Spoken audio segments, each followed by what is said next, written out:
Hello everyone, Nigel here with you, Nigel's Modelling Bench. Welcome along or welcome back. If you are new, please hit that subscribe down the bottom there and give us a thumbs up if you like the video and hit the notifications bell or whatever. So as you can tell from the title, I've had a large ASK art scale kit haul to show you. And once again we have the normal sort of masks, the masking set for the canopies and wheels and stuff. We've got some 3D printed resin in 72nd, 48th and 32nd scale. Is there any 35th scale? I'm not sure. We've got 35th scale masks. We've also got decals. So we've got a lot of decals on the bench to show you. The reason I've got so many is I forgot to do them in the last haul I had, I'm sorry. So yeah, we'll have a look at those as well. And there's another brand new product I want to show you as well, which is a really good little aid for modelers that costs hardly anything. So that's really good. I'm going to start the video off with a covering note. Some of the decals in this review cover German aircraft from World War II, obviously Luftwaffe aircraft, and they contain symbols that were used on those aircraft. I could take those decals out or cover them up or not show them, whatever. What I'd rather do is just, you know, make the apology. I'm sorry if anyone's offended by that. I truly am. But I think the number of people being offended is probably decreasing at a vast rate now, because it's like 85 years ago now, isn't it? So basically, yeah, I'm doing that. And the only reason I do that is because YouTube have come down on people who have used that word or that symbol, whatever. It seems to have quietened down now, but that's why you haven't seen a lot of Luftwaffe stuff on my channel for a while, because I don't want to get pulled. You get a strike against you, and you have to sit a course to say that, you know, you realise what you've done wrong and you'll never do it again, and sorry. And it's just ridiculous. So yeah, I'd rather show you the stuff. The symbols are there purely for historical accuracy. I'm not trying to rub anybody's face in it. And if you feel the need to comment about the political side of this, please don't waste your time, because I won't show the comment. Yes, it's, in some people's mind, it's ridiculous that we have to do this. In some people's minds, it's ridiculous that people get offended. But that's not what this video is about. This video is about plastic scale modelling, okay? It's not about the political side of it, but I have to cover my back with YouTube by making this little comment up front, okay? So, as I say, if you do want to make a comment about that, and you're going to use that word that starts with an S and the other word that starts with an N, your comment will not show under the video. I just cannot risk it. I'm sorry, but there you go. So without further ado, let's get to the bench. It's going to be quite a long video because there's so much to show you. So what if I think of it after I've edited the video, I'll see if I can remember to put some timestamps in. So if you only want to see the masks, then you'll see when they are. If you only want to see this and that and the other. So I'm going to cough. So I'll see you in a bit. Okay, so here we are. We're going to start off with the decals, and I'm going to start off with 72nd scale, then we'll look at 48th, and then we'll look at some 32nd scale. These are generally, I think I'm right in saying, they're pretty much all single-seater fighters from different nations. So there we go. And I'm doing them, I've got them in numerical order, so it's no particular, it's not... there's no particular order in the names or anything, it's just the D number up here. So we're starting off with D72030. By the way, if you are in the UK and you want any of these decals, you can get them from Hannants. Hannants is a stockist of ASK. Brooks Models stocks some of the tools and stuff as well. If you ever want any of their tools, their little riveters and their saws are absolutely brilliant. I can tell you that. You see me use those on my projects quite a lot. So we'll start off with this one. This is Mustang's P51B or C over Europe in 1/72nd scale. So here we are. We've got September 44, April 45, September 44, Marcia Deer flown by Lincoln T. Hudson, crash near Oldslov, probable reconstruction, unknown photo. So and then we've got this one here. This is July 44. That looks like a sort of Swiss one there by the look of it. It's got some stripes, just to show you what you get in these sets basically. We'll open this one up. I'm not going to open all of them up, otherwise the video will take 4 hours to do. But we'll open this one up. Perhaps we'll do one in each scale so you see what you're getting. So you can see on the front of the card here, Obviously that's what you're seeing through the pack. And then when you open it up, you've got your aerial views and your side-on views there. Okay, and then we got some more here. So it's a double sheet. So it's a very comprehensive set with all your colours and everything. There's no actual manufacturer's colour callouts, but you can always check all your references.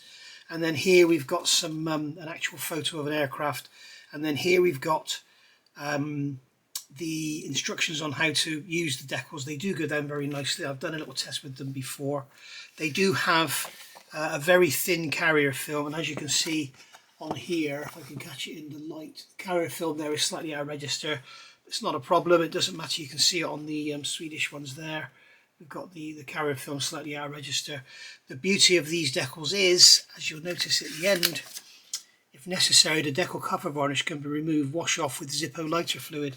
So you just get some lighter fluid on a cotton bud, gently go over it until the film is gone, and then it's like you have a painted on decal.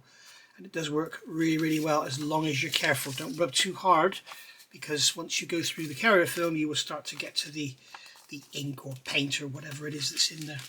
So that should give you an idea. If you're not in the UK, if you're in Europe or whatever, you can get them direct from ArtScale. You probably know where to get them from by now. You can see www.artscale.eu.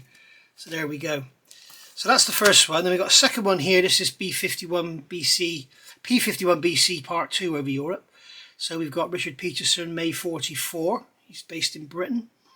This is an Italian one here, 444. Another one in Britain, April 44. Italy, June 44. And then we've got a German one here. This is a German captured one, 1944 in the summer. That's quite an interesting scheme on that one. And you can see on here you've got all your decals there and everything's all laid out lovely. Very nice indeed. And then here, completely changing the subject, we've got the Aichi D3A1 Val. This was the aircraft that was basically the bomber, wasn't it? I can't remember. One was a torpedo bomber. I think it was the BN-52 was the torpedo bomber. This was the bomber, and the Zero was the fighter. That's right. So there we go. You can see one in the orange there. I think that's a training aircraft, wouldn't it? Or they use orange for trainers? I'm not sure.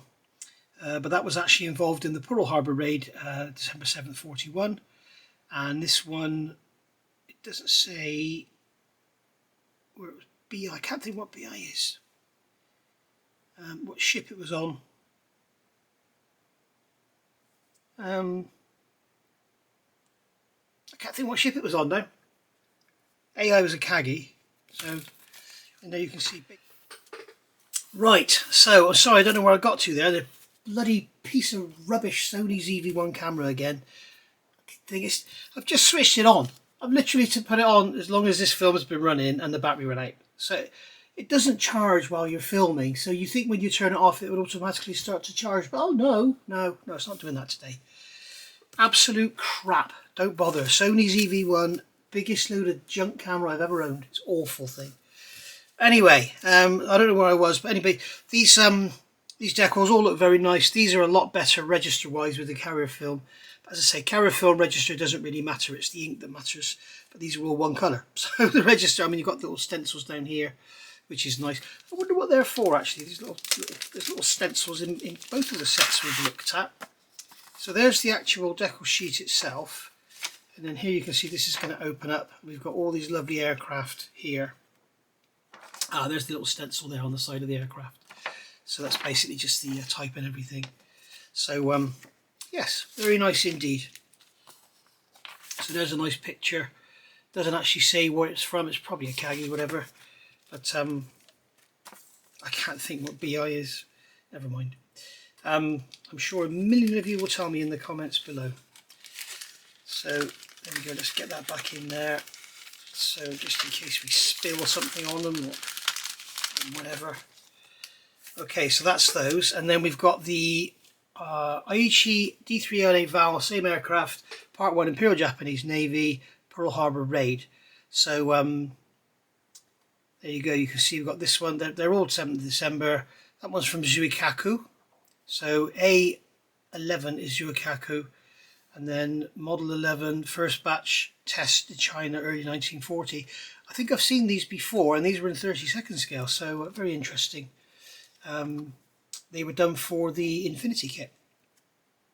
So this one here, part 3, this is decals in 1/72nd scale again, and these are again for the IG D3A1 Val. So Battle of the Coral Sea, on the carrier Soryo, May 42, and then Akagi, Battle of Midway, June 42. Then here we've got the Imperial Japanese Army Air Force over China. Yes, we have seen these before. So there's Akagi, and there's a couple of airfields there. Again, you can see the decals, basically just the Himanaru, whatever you call it, I don't remember. And then here we've got stencils. So we've got AG D3A1 Val stencils in 1/72nd scale, and you can see they are tiny. And we've got 1, 2, 3, 4 aircraft there, and you'll have all the placements in there as well. So you can see that very, very nice way to dress up your aircraft. And then moving back to the Luftwaffe, we have FW190A. So we got here, this is July 44, July 44, 44, 44. So they're all 1944. You can see you've got all your crosses and everything there, and you've got enough to do more than one aircraft. So there you go. In fact, you've got enough there to do 4 aircraft. Yeah, you've got a lot of decals there for the money. They're great value. FW190 part 2. So again, same sort of thing. And then moving on now, we've got Fiesler Storch. This is quite a thick little package in here. We'll have to have a look in this one. Fiesler Storch part 1, decals in 1/72nd scale, plus 9 more camouflages. Blimey. Let's have a look in here. It's going to be quite interesting. I love the Storch myself. I've got a Hasegawa 32nd scale one in my stash, which I've never started. So we've got 4 schemes there. I've got some more in here. There's a Swiss one. And there we go. There's a British one there. These were stored in British colours. Royal Canadian Air Force, Cairo, 1944. And they've given us here the actual colours of the actual Mr. Hobby colours there, which is very nice. Lovely. And as you can see there, the decal sheet. Again, this one's all lovely in register. They're very nice indeed. Very bright and colourful. They're also quite good at covering up things. They're quite, the whites are quite dense, if you know what I mean. So some decals are not very good at covering at all. Come on, go back in there, please. I don't know how these manufacturers manage to package all these up.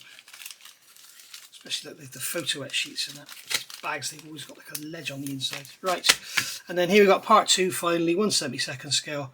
Again, loads of skis plus 9 more in there. So we've got Czechoslovakia Police Air Corps, used by General Eisenhower. Norway 1952, summer 1941. So post-war and everything here. Interesting. Do some interesting little schemes on your interesting little aircraft there.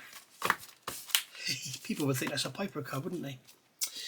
Right, and then coming along here we've got 48 scale. So again we're starting off with some German aircraft. So these are in 48th, and this is the scheme that's actually in the Qatari kit, which is very nice. This is the American one, and you can see you've got the white over the tail there. You've got the American star there, and then the underside of the wings have been repainted in a lighter blue colour. And then we've got here White 8, April 45. This is for the K4, actually it's 48 scale. I'm not sure who does a 48 scale, but whatever. And then here we've got Gruppo Acacia, Lanate Pozzolo, March 1945, says an Italian one there. Very nice indeed. You can see again, like you get with the Qatari kit, you've got these roughly hand painted stars and bars. Very nice indeed.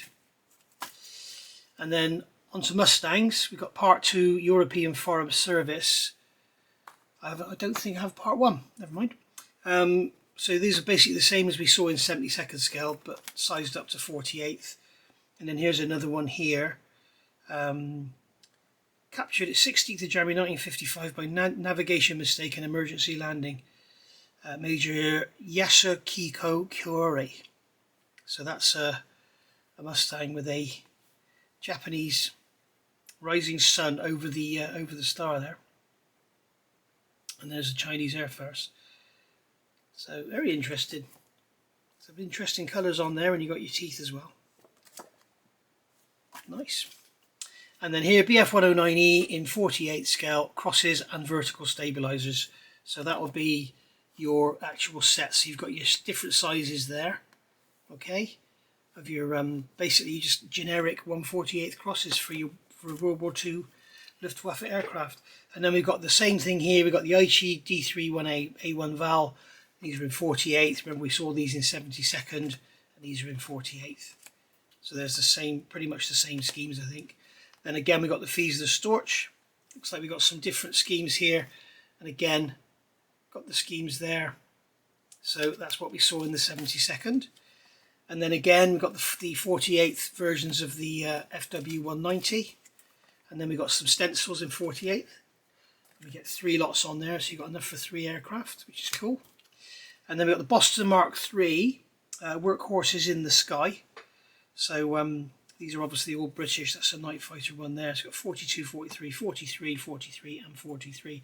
And these are obviously aimed at the new Hong Kong models kit, which apparently is beautiful. You can see there where the yellow's been painted out on the outside of that one. And then here we've got more Boston Mark III. So there you go. There's the one with the stripes. Got the stripes on that one there as well. Early night fighters. Why am I turning them over? Early night fighters, BF 109D. That is an early one, isn't it? So here we go. I'm guessing this is going to be a Battle of Britain stuff. No, it's before that, isn't it? I think the E was Battle of Britain, wasn't it? So there you go. And then here we've got, yeah, and here we've got some more BD, some even earlier ones now. December 38, 42, Spain 38, Spain 37, Germany 38. So some lovely old schemes there for your old 109s. Again, that's all 48 scale. And then finally here, moving on to 32nd scale, which is my favourite scale. So we've got Spitfire Mark 1 early. RAF Aces 1940, so I'm guessing this is going to be kind of Battle of Britain territory we're looking at now. So we got Mark 1 early. These have got the bubble canopies. I'm not sure if they're going to have the twin blade props. You can see the typical sort of decals you've got there. So very nice indeed. You got the black and white undersides here, and then here you've got the sky. So that's your more sort of typical Spitfire Mark 1. And then we've got some more Mark 1 early. We've got a flat top one here, and then these two have got the bubble, bit of dust or something on there. So Duxford, Hornchurch and Abbott's Inch. And again, typical British roundels and everything. Another Mark 1 early, Cambridgeshire, Yorkshire, North Yorkshire. So 39, 39, 39. These are all the early flat top ones. So these are definitely going to be the twin bladed prop, aren't they? And another Spitfire Mark 1 Part 4. Okay, so there we've got these are all early. March 40, April 40, early 40, and they've got these two have got the bubble top, that one's got the flat top canopy. And then coming along here, once again, we've got the Storch in all the different guises in 32nd scale. So that would be great for my Hasegawa kit. So there you are. And then we've got the BF 109K4. So again, this is obviously aimed at the at the Qatari kit, and you could obviously do that nice Italian scheme there should you want to. That one's already in the box, and you've got cartograph decals, so I don't know why you would want to do that one. And this one here, White 8. You can see lovely decals. And then 109K4, so here's some schemes we don't have in the box. There's an interest in there with a blue flash on the tail. Have we got decals for the spinners? I wonder if you have that or if you have to paint them. Sometimes the 32nd scale kits will have 2 sheets. Come on! So there's your schemes there. So there's your typical, I call it the TA152 scheme because that's the only aircraft I know that had it, but aluminium panels left bare. So no, we don't have the spinners, so you'll have to mask that and paint it yourself. So there you go. It's not the end of the world masking those spinners. It's not the easiest thing in the world to do, but it's not the end of the world. I think I did it on my Stuka, didn't I?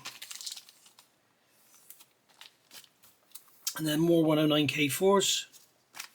And then more 109K4s. It's an interesting scheme there.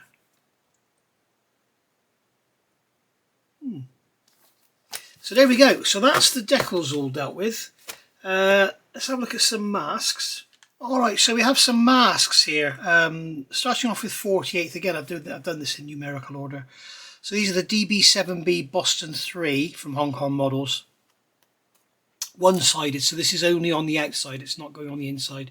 So you can see on there we've got masks for the canopy. There's all sorts of masks. That's for the nose, that's for the canopy. And what's that there for the turret, I'm guessing. And then we've got here some masks for the wheels and other bits and pieces as well. I'm not exactly sure what those are for. Let's have a look and see what we are getting in here. We'll just have a look at 1 or 2 of these. We won't get them all out. So you can see on here, yeah, we've got all the, this is all for the canopy, and that's for the top of the canopy, and this is for the nose, and then you've got the wheels and everything there. So very nice. It doesn't have a turret by the look of it. Of course it doesn't, it's a Boston. So there you go. They're very, they're very good masks. They go down beautifully. They stick like the proverbial to a blanket, and you can leave them on for ages. I mean, I've left them on for weeks. They've been absolutely fine. Come on, go away. I don't want to be hanging around putting stuff away, do I?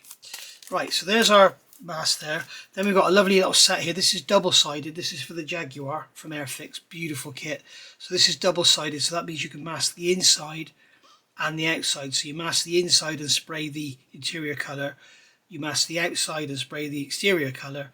And then when you take the masking off, when you kind of look through, you see the inside colour on the back of the inside, if you know what I mean. And it does give it a real depth. Go and have a look at my 124 Spitfire build. I show it on there. It looks bloody great when they're double-sided. Here's another double-sided one. This is the AV8B Harrier Plus, which is great because this is a kit I've recently got from Tiger Hobbies. So you can see we've got all the masks there for the canopy. So what you've got here is all the edging. Then you're going to put your canopy, your liquid mask in between. Then we've got a Ferry Gannet COD4. This is one-sided, and we've also got here the double-sided. So you can see the difference now. When you get the one-sided, you just get this one. The double-sided, this is all for the inside. So that's really nice. Then we've got the Kinetic F16D Block 30, 40, 50 in 48 scale. No doubt this would be okay for the Edward kits as well, because I think they used kinetic plastic, didn't they? So that's pretty cool. I've got one of the Edward sets with about 8 million different decal schemes. And then we've got the F16A MLU 148.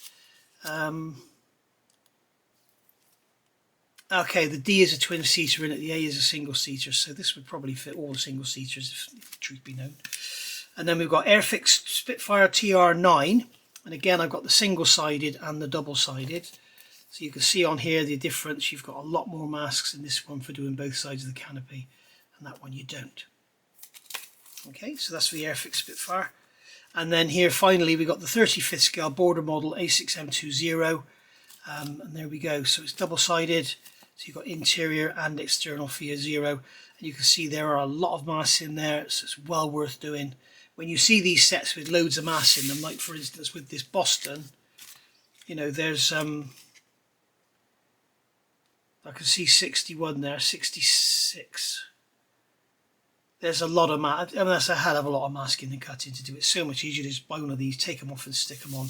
And in my experience, other than one, I used, which I think was on the 24 scale Spitfire. I had to just trim a tiny little bit off the top on the windscreen on the sides, a little triangular piece. I just had to trim a tiny bit off the top of there to get it to fit properly. But really, really good. They're a lot better than a lot of the competition. So bear that in mind when you're looking at the ASK ones. Right, so with that said and done, let's have a look at some 3D printed resin. Right, so here we have 3 items of 3D printed resin here from ASK, and these are the only 3 I've got in this batch of 72nd scale. So the first thing we got here is an A6M bulkhead with seat in middle position. As you know, the seat can be raised and lowered in a 0. So basically, let's get this out of here. So we can see that we've actually got here a bulkhead with a seat, has no belts, and you can see it's so thin you can practically see through it. With all the holes there and everything, it's beautifully done. It's for the Tamiya kits. I've actually got a couple of these, so I should keep hold of this one. You can see there we've got the bulkhead with the seat mountings and everything, all beautifully printed out. So that's just going to be a drop into the kit, I think, and easy to remove as well. Very fine connection points there. So that's really nice. So that's that one. And then here we have 2 sets of GRU 7As ejection seats. So these are for the F14 A and B late, Great War Hobby, and 172029 and 172030. This one is without seat belts, this one is with boot belts. So if you want to use your HGWs or whatever, then you can use that one. But what's really nice, and I'm going out on a limb here, I haven't looked at this, so I need to be a little bit careful with my words, but I think you'll find that that basically, I sound like Evie Carnage, I don't know, I think you'll find that the seat belts are made different. So what they do, I don't know why he's got 3D print part 2. Okay, so we've got separate, the little ejector things that go over the top of the headrest, they're separate. So I think you'll find that when you look at these, the seat belts will be different. Yes, they are. You can see that here he has, if you look on the backrest there, you can see the seat on the right has the belts different to the seat on the left. It was always in the old days where you get Aries cast resin and stuff, you get something like a Phantom or a Tomcat, especially in 32nd scale, and the seats were identical and always looked a bit daft to have the belts in the, you know, exactly the same position. And you can see here on the lap as well, if I can get the camera to look down in there and focus, let's get the light right over the top. You can see the lap belts are also different as well. So, you know, it gives you a nice bit of variation, because obviously they'd never have the identical seat belt layouts in there. They wouldn't, I mean, quite often the seat belts would be just left hanging off the sides, but whatever. Right, so there you go. So that's that one. Obviously this is the same thing, but without the seat belts. In fact, we didn't have a good look at the detail, did we? You can see the detail that you can get from these things. The packaging is beautiful, isn't it? It's like gas patch. You can see there the beautiful detail on the side of the seats. Really nice, going all the way up to the top. Pipe work up there as well, wires and sort of stuff. You can see all the cables down the side of the rams there for the ejection mechanism.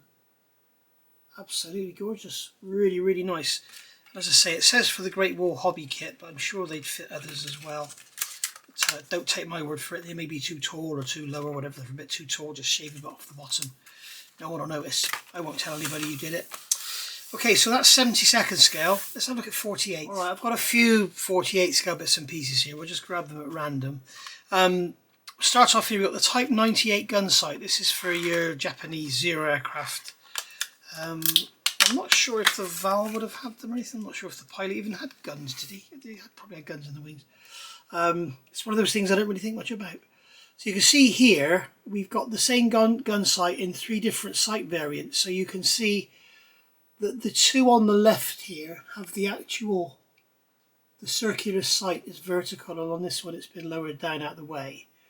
And then you can see that on this one on the left, the actual piece that holds the glass is vertical, and on that one it's laid down flat, and on this one it's laid down flat. And you've also got on the right here, you've got the little acetate sheet with the lenses in there. So really, really cool. That'll look bloody great on your 48 scale, whatever Japanese aircraft they fitted them to. So there we go. And then here, sticking with Japanese, we've got an A6M bulkheads with seat in middle position. So this is the same as we looked at with the 72nd scale. And you can see there the seat. If I just quickly show you, the bulkhead is lovely. So you can see all the detail there on the bulkhead that you're not going to get in the kit. And you've got a really nice thin seat with the rivet detail and everything on there. You can make that out. That's going to be a massive improvement over the kit. You can see you've got the cable over the back as well. Really, really nice. Show you from all the angles. Very nice indeed. So well worth getting. Great packaging as well with Art Scale. I always like their packaging. And then here we have, what's this one? This is with seatbelts, So this is the Type 9B Mark III, and this is the Type 9B Mark II. And then we've got them here with without seatbelts. Yeah, so all I've got here is the MB Type 9B. These are recommended for the Airfix Jaguar. So obviously this is the later one than that one, because this is a Mark II and this is a Mark III. So we'll have a look at the Mark II. I'm not sure about the date crossovers or anything. But there we go, you can see we've got a beautifully printed resin seat. With the headrest and everything, got all the detail on the top of the headrest there. All the detail down the sides. Lovely, very, very nice. That is lovely, isn't it? Those belts are going to look fantastic painted up. And then a quick wash over them and they'll look lovely. So that will be a massive improvement to your kit parts, I can assure you. I know that Airfix Jaguar is a lovely, lovely kit. I've got one here, I've reviewed it. And that's the same thing there, but the Mark III. So, not sure which you'd use for whatever particular Jag you're doing. Okay, so here we have 1/48 Zero machine guns. These are designed for the Edward kits. There you go. And then here we have, right, SJU 17, SJU 4, SJU 17. So this is SJU 17 ejection seat 1/48 with seat belts. Okay, this is the pair. So this is for the F18F and E18G, and this is for the F18E. Obviously the E is a single seater. Now I should say FA18, I get used to saying F18. Basically we'll look at these again and hopefully we will see, yes we have, our belts are in different configurations. As you can see there on the backs. And then when you look on the laps, you can see the laps are also different configurations. So that's a lovely pair of seats there. And again, you've got your pieces over the top there. You've got two options for the center pull. So check your references, make sure you get the right one. But again, you can see the detail on them here. I'll put them next to each other like that, and then you can see both sides. They are beautiful. And then the tops.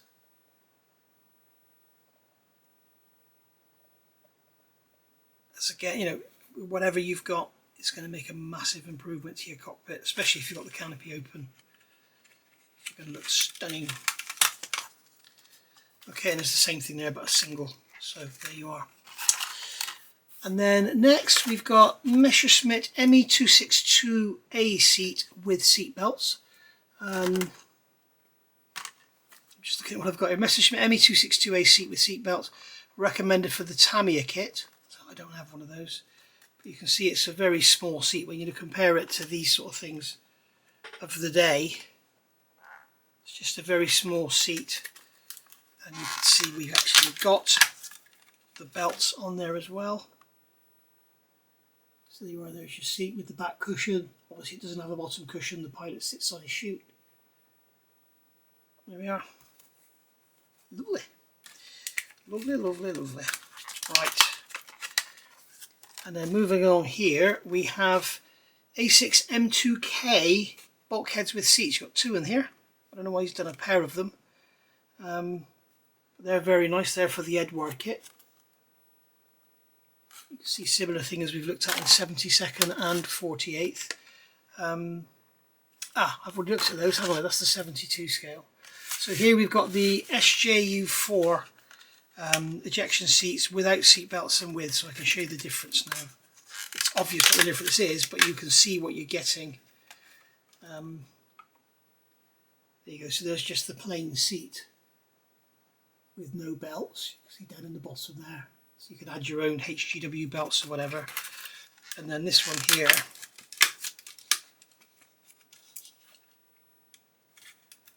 here, has the belts on it. So you can see there the difference in the two. This one has the belts on the left and the one on the right doesn't.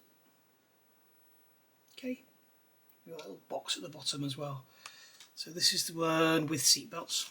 So that's going to go into there, like that, into there. If I actually build that Harrier, I'll probably use one of these, even though I've got the annoyingly I bought the I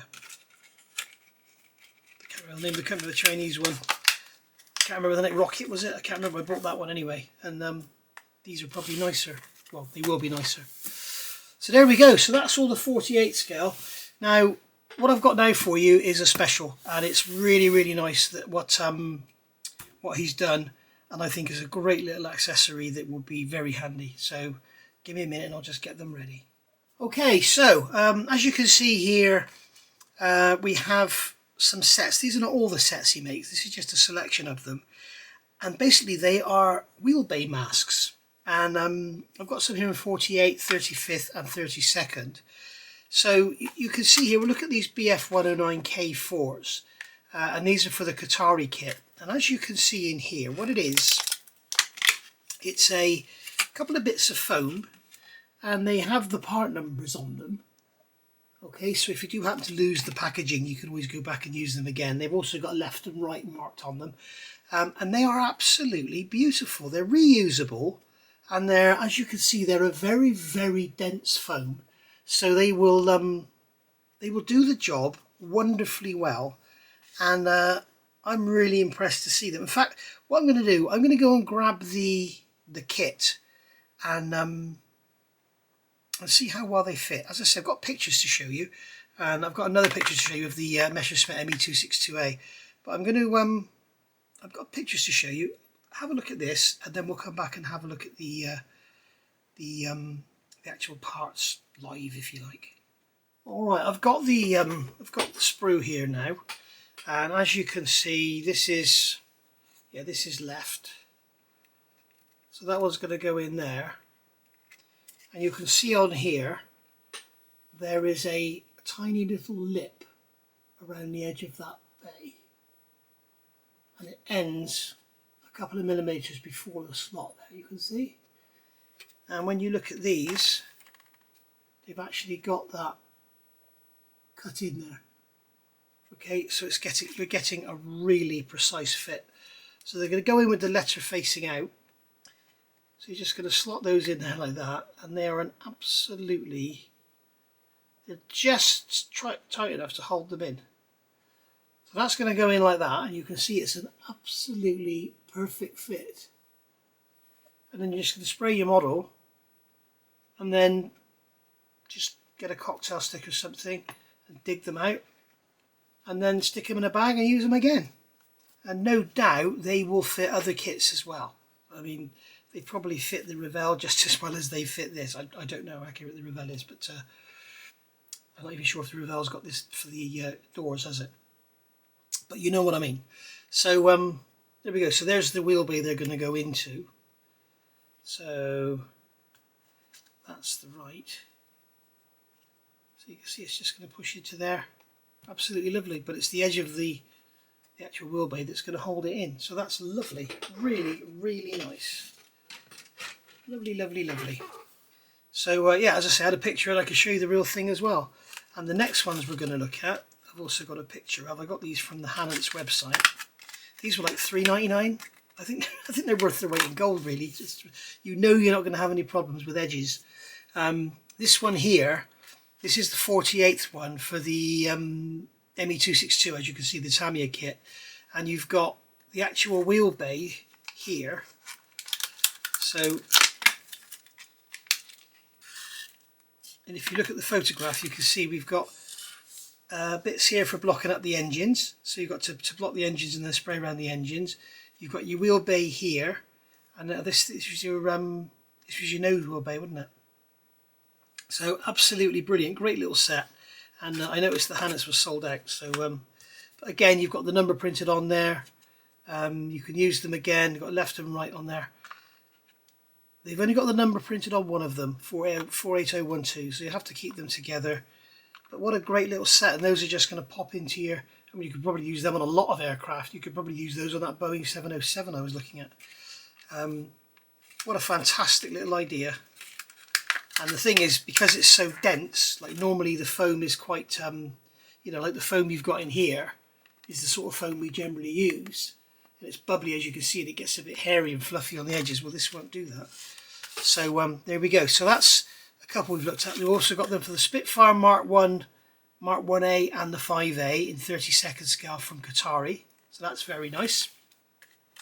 And then we got the Spitfire Mark 9C from Tamiya, and we've got the Spitfire Mark 9C from Revell. So it'd be interesting to see if there's any difference in these. Let's have a look. See how much difference there is, because probably if either of them have got it spot on, it will be Tamiya, I would imagine. The Revell Spitfire has a few issues, doesn't it? I know the Mark II does. So yeah, they are different. You can see here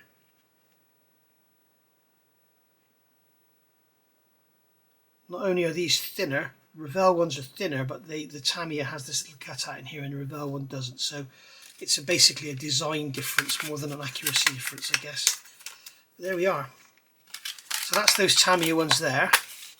And then we've got some 48th. We've got 48th Mark 9C for Edward, Mark 5B for Edward. Okay. And then we've got the 109 G10 border model in 35th scale. We've got the Spitfire Mark 5 from border model in 35th scale. And we've got the A6M20 from border model in 35th scale. So there we are. So I think that is a great little addition to your aftermarket stuff, because they're just so nice. They're just so really nice. I wonder why they've got a hole in the end of them there. Probably something in the wheel bay they go over and then you slide the undercarriage leg over it afterwards. But there we go.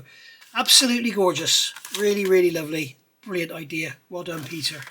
So there we are. So that's our ASK haul for the end of 2025. No doubt there'll be another one moving forward into 2026. Peter does like to send me little batches of stuff to show you all, to make you all go and spend your money. So thank you for watching. I'll see you all soon. Bye for now.